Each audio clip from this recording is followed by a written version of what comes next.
We are back. We are back. We are back. You are listening to Soul Perspectives here on CKUT 90.3 FM. My name is Kym Dominique-Ferguson. I'm online with Renee Jordan.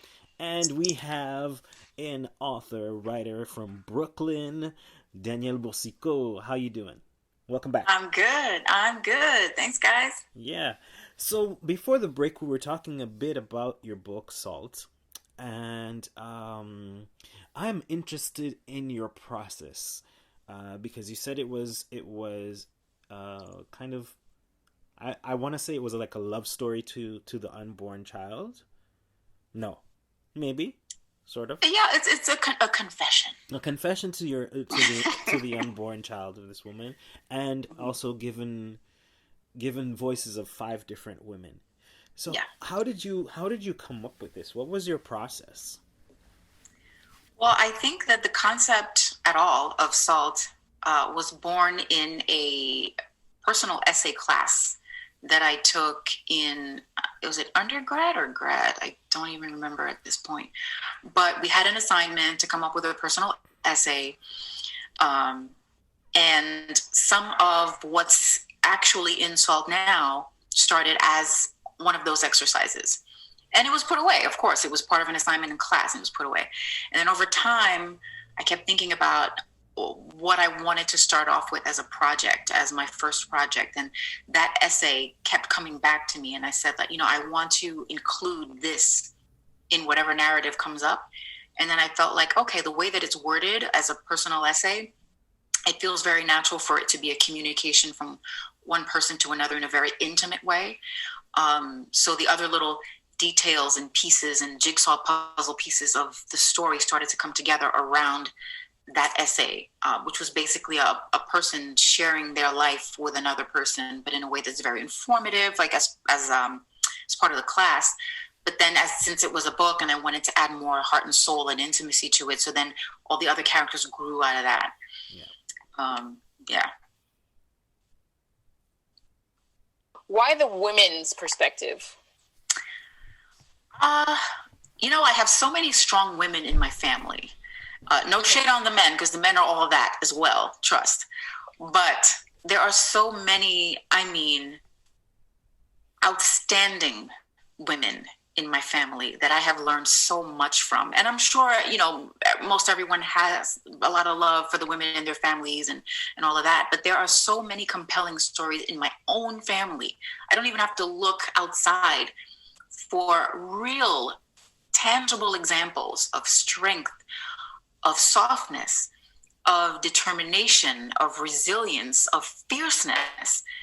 And I said, I want to honor those women by writing a book that speaks in their voices, whether they were right or wrong, whether they made good decisions or bad decisions, but those decisions informed me in the choices that I have made in my life and the things that I have thought about and approached and my perspectives and all of that. So I said I wanted to include that element into this fictional story. So this woman is really sharing with her unborn child who she is based on how she became from these other women who have shaped her. And it's full of drama, honey, full of drama.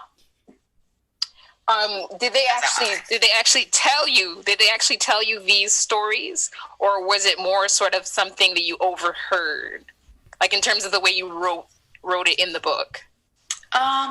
As far as where I got my inspiration from, it was a little bit of both. So was it like an interview process where I sat with women and said, okay, tell me about the time when blah, blah, blah? No, I didn't do that. But over the years, like when you're the only kid in a room, you're sitting around and you're legitimately listening to a story unfolding or to some kind of narrative. So yes, you listen to it that when you gather up all these stories and anecdotes. But it's a lot of observation. Because I was around for so many situations, of course, they're imprinted in my mind. They're burned into me. Relationships with friends and with aunts and with cousins and all these things. And you're like, you can't help but retain these things, especially when they've made such a mark on your life. Yeah.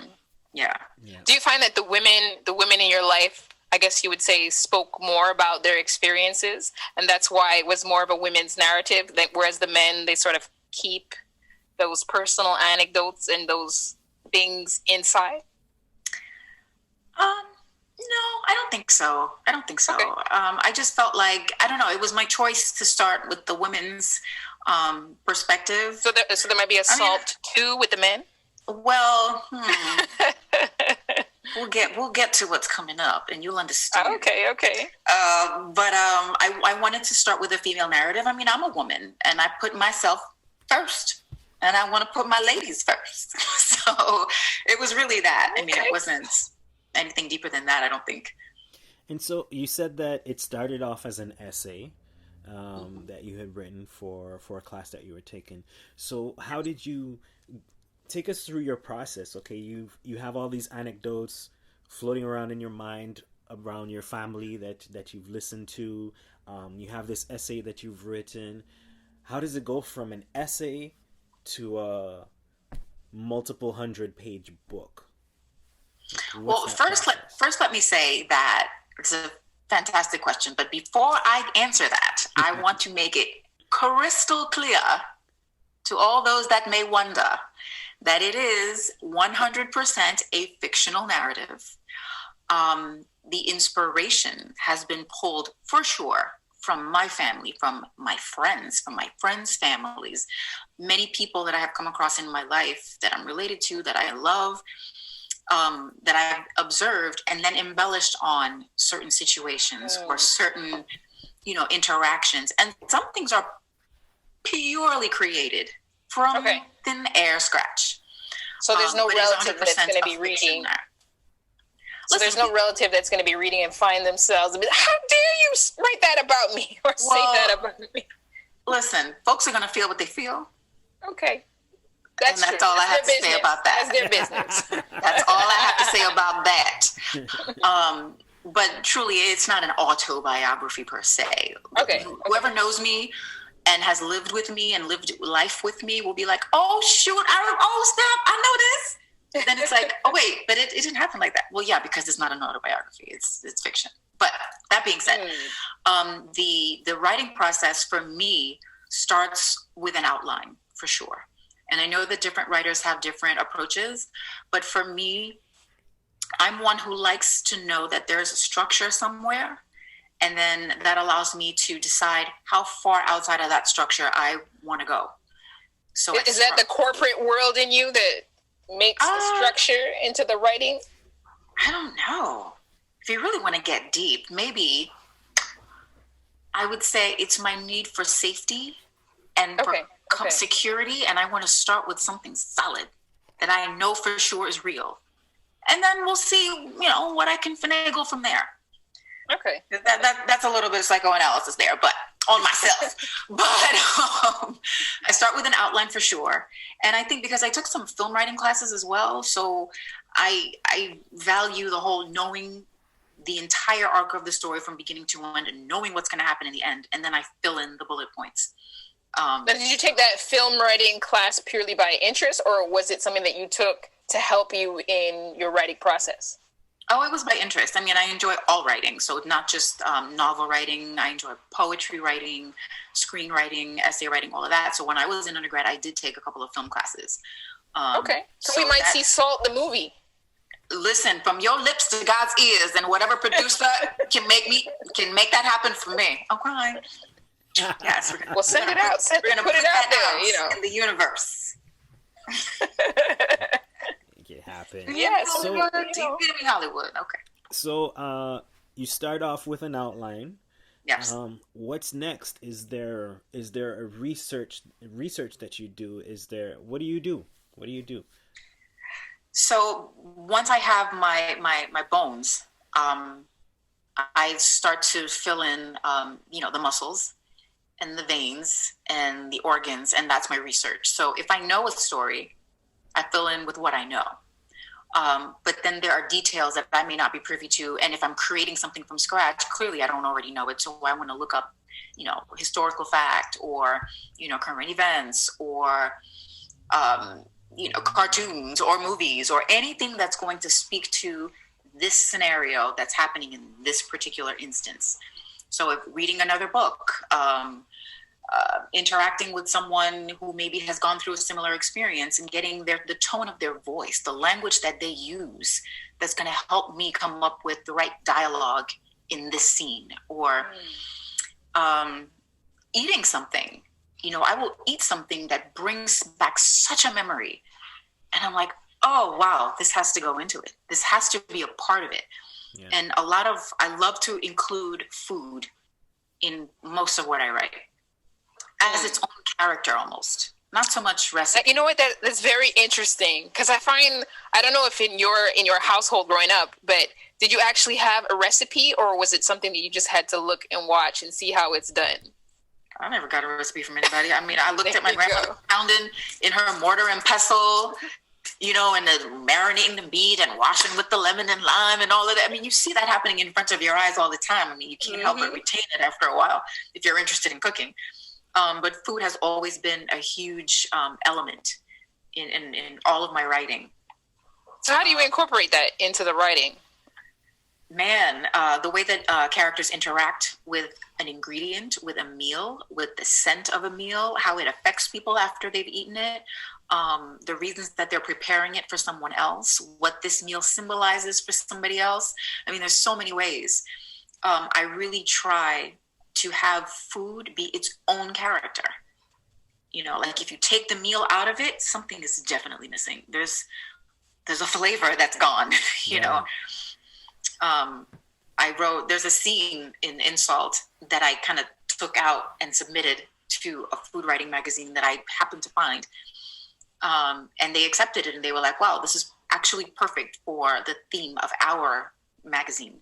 So it just worked out perfectly. And I was like, wow, this is a thing. And I didn't even realize that I included food so much in all of my writing, but I had been doing it all along without even really being conscious of it. So now that I am conscious of it, I'm like, oh, wow, this is so great, because it comes naturally and it's important to me. So I want food to be its own character in whatever I write. And it also opens up new doors for you as well, like a submission to that magazine. Yeah, that happened completely randomly. I was looking for submissions, and they were like, oh, food writing magazine. We're looking for a piece about food and about da-da-da. And I'm like, huh, that's something for you. And it just worked out. So we have a book, and we have a movie coming up, and then possibly a cookbook. You know what? You better keep on speaking, Mr. Love, Child of God. Keep on speaking it for me. So how long did it go from making the decision to take your essay and transform it into a book to actually like getting to a publisher and now having the book? Well, there was a huge gap between writing the essay for the class and then actually starting to work on the book. Right. Because when I was writing the essay, I didn't have the idea of, oh, this is going to be a book. Right. It's only years later that I decided, oh, this is going to be my starting point for my book. The writing process for the book took me about 3 years, a little bit more than 3 years. It wasn't continuous writing because, of course, I had a day job and I had a whole host of other responsibilities and things that interrupted at all times. So it took that amount of time. Now, you mentioned publisher. This book did not go the route of traditional publishing. I self-published my book. I wanted to go that route, and I did start off with that process of, researching agents and, coming up with my query letters and being a good girl and following all the steps. But I told myself that I was too old to spend the inordinate amount of time that it could possibly take to land an agent, and then for that agent to land a publishing deal. And I said, you know what, by the time this all goes down, I'm gonna be freaking 55 somewhere, and it's gonna be curtains for me. Like, no. We're gonna find a way to do this on our own, inmediatamente. So I finished my manuscript first, and then I said, okay, how do we do this? How do people self-publish? Because I didn't know what that was and how to do it. Yeah. So I spent a lot of time on the internet, read a lot of books and asked a lot of questions and figured things out like painstakingly. But I figured out how to self-publish. I found a platform. I found an editor. I found graphic design help. I found a photographer, templates, like everything bare bones. I didn't know how to do it, but I figured out how to do it. Yeah. And put my book together. And in between that, you quit your job, decided to write full time. Yeah, so I published the book while I was still at work. Right. Okay. But then I had kind of sort of started on the second one, and I was like, I don't want it to take me another 3 years. But then I realized you can't always predict how long it's going to take, especially when you're talking about fiction, because you have to create, and there's no timeline for creation of art. So it takes the time that it takes. Yeah. You obviously don't want it to take 10 years. But if it takes 10 years, it takes 10 years. I didn't want to take my next book to take me 10 years. So I said, well, if I can eliminate the distraction of work, the nerve of work. If I can remove that distraction, maybe it'll finish up a little faster. But, you have to let the art tell you when it's ready. It's like you're cooking something and you got to let it tell you when it's simmered enough and when the flavors are joined together enough and it smells just right. And you're like, okay, you know what? Now I can turn the fire off. It's ready to be served. Yeah. So, just in case you're tuning in for the first time, we are speaking to a writer, author, Danielle Boursiquot, who is a bike rider with a love for the martial arts and a black belt. So be very careful when you meet her. She just might take you out. She's based in Brooklyn, but we do have to take a quick pause. We're going to come back. You are listening to Soul Perspectives here on CKUT 90.3 FM.